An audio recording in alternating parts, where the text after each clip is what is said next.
স্বাগত ডিবিসি সংবাদে আপনাদের সাথে আছি রেদওয়ান আহমেদ। এবার জানাবো খবরের বিস্তারিত। পহেলা বৈশাখে মঙ্গল শোভাযাত্রার নাম বদলে রাখা হলো বর্ষবরণ আনন্দ শোভাযাত্রা। এবারের শোভাযাত্রার থিম নববর্ষের ঐকতান, ফ্যাসিবাদের অবসান। সকালে মঙ্গল শোভাযাত্রার নাম নির্ধারণ নিয়ে ঢাকা বিশ্ববিদ্যালয়ের চারুকলা অনুষদের সংবাদ সম্মেলনে জানানো হয় এবারের শোভাযাত্রায় অংশ নেবে 28 জনগোষ্ঠী। জানানো হয় উৎসব ঘিরে আইন শৃঙ্খলা সহ সার্বিক প্রস্তুতির বিষয়ে। এছাড়া শোভাযাত্রার সামনে আইন শৃঙ্খলা বাহিনীর বহর না রাখার সিদ্ধান্ত হয়েছে। তারা থাকবেন দুই পাশে। এছাড়া বিকেল 5টার পর ঢাকা বিশ্ববিদ্যালয় ক্যাম্পাসে প্রবেশ করতে দেয়া হবে না বলেও জানানো হয়।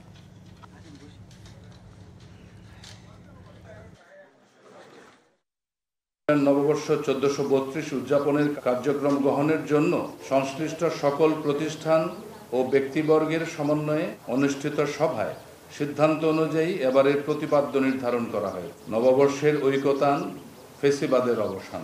অন্তর্ভুক্তিমূলক ব্যাপক এই আয়োজনের লক্ষ্যে শোভাযাত্রার নামকরণ করা হয় বর্ষবরণ আনন্দ শোভাযাত্রা। পহেলা বৈশাখের শোভাযাত্রার প্রস্তুতি নিয়ে ঢাকা বিশ্ববিদ্যালয়ের চারুকলা থেকে বিস্তারিত জানাতে যুক্ত হচ্ছেন সহকর্মী ফরহাদুজ্জামান। ফরহাদুজ্জামান, দুটি বিষয় জানতে চাই। আর দুদিন পরেই পহেলা বৈশাখ, সেটি হচ্ছে যে শোভাযাত্রার নাম পরিবর্তনের বিষয়ে কোনো ব্যাখ্যা দিয়েছেন কিনা কর্তৃপক্ষ? আরেকটি বিষয় যে প্রস্তুতি কেমন দেখছেন? আপনি জানেন আর দুদিন পরেই যেহেতু পহেলা বৈশাখ, এর একদম প্রস্তুতি শেষ পর্যায়ে যদিও বলা চলে, তবে পুরোদমে আসলে কাজ শেষ হচ্ছে। কিছুক্ষণ আগেই ব্রিফিং করেছে ঢাকা বিশ্ববিদ্যালয় কর্তৃপক্ষ নাম পরিবর্তনের যে বিষয়টা ছিল সেই বিষয়টি নিয়ে। তারা বলছেন যে প্রথম যখন পহেলা বৈশাখের যে উদযাপন শুরু হয় তখন বা শোভাযাত্রা হয় তখন কিন্তু আনন্দ শোভাযাত্রা নামেই ছিল। আসলে তারা বলছেন এটা নাম পরিবর্তন না, তারা যেটা ছিল সেটাইতেই যাচ্ছেন। আমরা এখানকার শিক্ষার্থীদের সাথেও কথা বলেছি, তারা বিষয়টা এখনও ততটা জানেন না। তবে তারা বলছেন যে মঙ্গল শোভাযাত্রা নিয়েও আসলে যে নামের যে ব্যাখ্যাটা সেটা আসলে তারা বলছেন যে নাম পরিবর্তন করার আসলে কোনো প্রয়োজন ছিল না। মঙ্গল শোভাযাত্রাতেও আসলে কোনো সমস্যা নেই।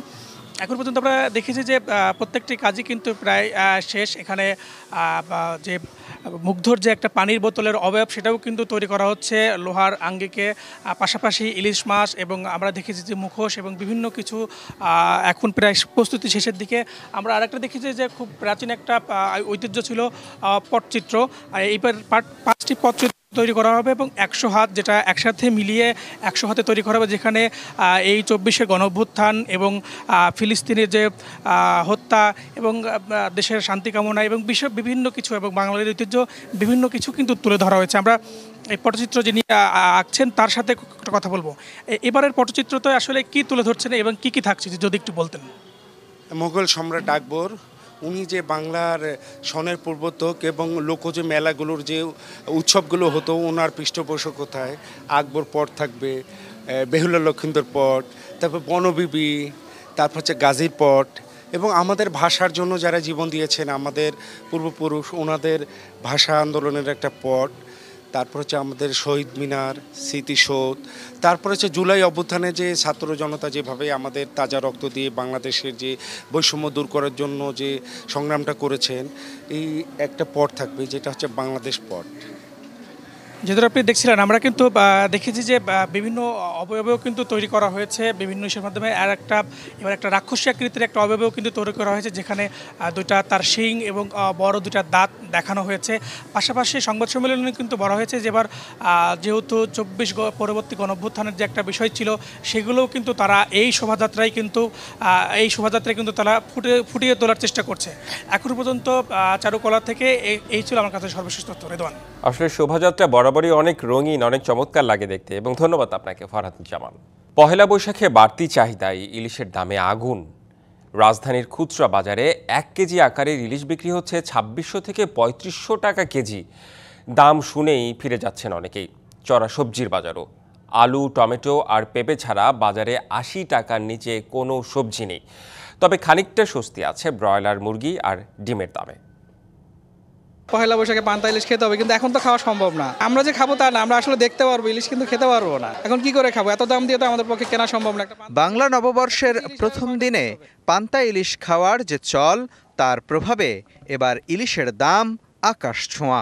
বাজার ঘুরে দেখা গেল 1 কেজি ওজনের ইলিশ বিক্রি হচ্ছে 2600 থেকে 3500 টাকায়।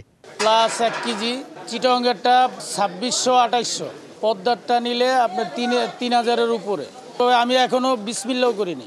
এখন তো আসলে বাজারের উপর খুব বেশি নিয়ন্ত্রণ নেই, একেবারে বাচ্চা বাচ্চা ইলিশগুলো আজকে কিন্তু 1600 চাচ্ছে, যেটা আসলে কোনোভাবেই 1600 হয় না। মাছ অনুযায়ী মানুষের চাহিদা পূরণ করতে পারতেছে না, এই কারণে দামটা বেশি। ইলিশের দাম সীমিত আয়ের মানুষের নাগালের বাইরে হলেও গেল সপ্তাহের দামেই বিক্রি হচ্ছে অন্য মাছ। বাজারে রুই মানভেদে 300 থেকে 800, পাঙাশ 250, ট্যাংরা 800, কই 300 আর শিং 500 টাকা কেজি। চড়া সবজির দরও বাজারে পটল ও ঢেঁড়স বিক্রি হচ্ছে 80 টাকা কেজি, বেগুন মানভেদে 80 থেকে 120, করলা 100 আর কাকরোল 160 টাকা কেজি। বিক্রেতারা বলছেন আলু, পেঁপে আর টমেটো ছাড়া বাজারে 80 টাকার নিচে কোনো সবজি নেই। চড়া দামে ক্ষুব্ধ ভোক্তার দাবি বাজারের সরকারের নজরদারি থাকুক নিরবচ্ছিন্ন। দাম বাড়ার পরে যদি মধ্যে পরিকল্পনা হয়েছে আমরা সামনে আবার দাম কমার জন্য উদ্যোগ নিব, তাহলে সেটা তো সুষ্ঠু পরিকল্পনা হয় না। ঝিঙ্গা হলো 120 টাকা, ডুন্ডুল 100 টাকা, সবই 80 টাকা, 90 টাকা, 100 টাকা এর মধ্যে চলছে। সাধারণ যারা 500-600 টাকা বেতনে চাকরি করে তাদের জন্য খুবই কষ্টকর। বাজারে এখনও হালি 120 থেকে 60 টাকায় বিক্রি হচ্ছে লেবু, আর পেঁয়াজ 45 থেকে 50 টাকা কেজি। তবে স্বস্তি আছে মুরগির দামে। ব্রয়লার 180 থেকে 190, সোনালী 280 আর লেয়ার 320 টাকা কেজি, আর ডিমের ডজন 130 টাকা। বাজারে খাসির মাংস 1200 টাকা কেজি, আর মানভেদে গরুর মাংস বিক্রি হচ্ছে 750 থেকে 780 টাকা দরে। মুস্তফা মাহবুব, ডিবিসি নিউজ, ঢাকা। পহেলা বৈশাখের আগে বেড়ে যায় ইলিশের চাহিদা, ফলে নিষেধাজ্ঞা অমান্য করেই ভোলায় চলছে ইলিশের অবাধ শিকার। হাঁকডাক দিয়ে চলছে বেচাকেনাও, দাম হাঁকা হচ্ছে স্বাভাবিকের চেয়ে কয়েক গুণ। অভয়াশ্রম ঘোষণা করে মার্চ এপ্রিল 2 মাস ভোলার মেঘনা ও তেঁতুলিয়া নদীর 190 কিলোমিটার এলাকায় ইলিশ ধরার নিষেধাজ্ঞা দেয় মৎস্য বিভাগ, কিন্তু তারপরেও চলছে অবাধ শিকার। পহেলা বৈশাখ ঘিরে আকাশছোঁয়া দামে ঘাটগুলোতে চলছে প্রকাশ্যে বেচাকেনা। হালি প্রতি ইলিশের দর 4-5 হাজার থেকে বেড়ে বিক্রি হচ্ছে 9 থেকে 10 হাজার টাকায়, আর 700-800 গ্রামের ইলিশের হালি হাঁকা হচ্ছে 6 থেকে 7.5 হাজার টাকায়। পেটের দায়ে বাধ্য হয়েই নদীতে ইলিশ শিকার ও বিক্রির কথা বলছেন জেলে ও আড়তদাররা। পয়লা বৈশাখ আসতেছে, একটু দাম ভালো, তাই আমরা নদীতে মাছ ধরতে যাইতেছি। ইলিশ মাছ যাই আমরা 2-4টা পাই, নদীতে ইলিশ আইলে বেশি দাম কত ভালো, এই কারণে ধরতে যাই। গুড়া মাছটা পাই না অতটা, এই ইলিশ মাছে পোষে, এই জন্য যাই। পয়লা বৈশাখ তো সামনে, এই জন্য মাছের দাম বেশি। ইলিশের খুব আকাল, এই জন্য দামটা একটু বেশি। মাছ কম, আরেকদিকে পয়লা বৈশাখ, এই দুটা বিষয়, এই জন্যই ইলিশের দামটা একটু বেশি। যদিও নিষেধাজ্ঞা অমান্য করে মাছ ধরার চেষ্টা করলে কঠোর ব্যবস্থা নেওয়ার কথা বলছে মৎস্য কর্মকর্তা। ইলিশ আহরণ, মজুত, পরিবহন এই সময়টা যাতে কেউ না করে, এটার জন্য আমরা একটু কঠোরভাবে আমরা অবস্থান নেব এবং পাশাপাশি আমরা মানুষকে অনুৎসাহিত করব।